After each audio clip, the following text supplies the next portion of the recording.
been a part of it from day one. So I'm proud of all of our players, but I'm proud of those two guys especially because they've been with me the longest. Seth and Daniel. Yeah, Mike, I was actually going to ask you about that Galloway three at the end. First, it seemed like there was some confusion with the shot clock maybe. I guess what was going on there. But just, what's it like to see Trey have a moment like that on senior day? I think we got caught, not really knowing the rule. It was a loose ball. They went out on our end. So all you get is 20 seconds on the clock. So we were screaming that the clock was wrong, but Trey kept focused and once the pick and roll broke down and the guy kind of went up under the screen, he stepped up and made a big shot, which was kind of nice. Yeah, Mike, how do you want Trey to be remembered here? The only thing you can remember Trey is that he plays hard, he competes, and you be fooling yourself if you think anything else. That's all I ever known him as. I named him Crazy Man when I first started coaching him because, he was all over the place. Didn't know what you were going to get from him, but he competed. And that's all he's ever done, and for the fans to sit in here and boo him during the time that they booed him, it just wasn't right. It just wasn't, because that kid competes, he gives his heart, and have nothing but respect and love for Trace Galloway. Mike and then Josh.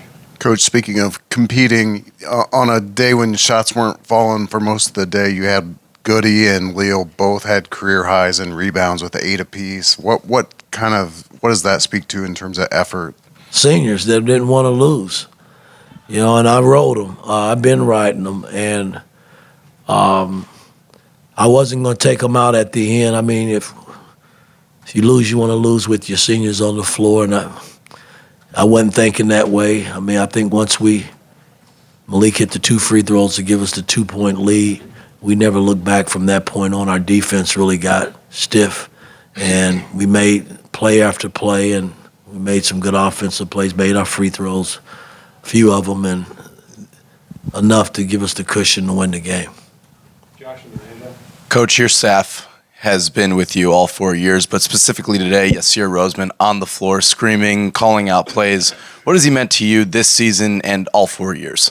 All my coaches have been special. When I took this job, after spending 34 years of my life in the NBA, it was a different move for me. And the fact that I had some college guys that had done it a while, and they always reminded me of that, called me a rookie coach when I first started, and which I was like, hell, shit, I coached a lot longer than a lot of you guys. But at the end of the day, they've helped me recruit. They've helped me coach on the floor.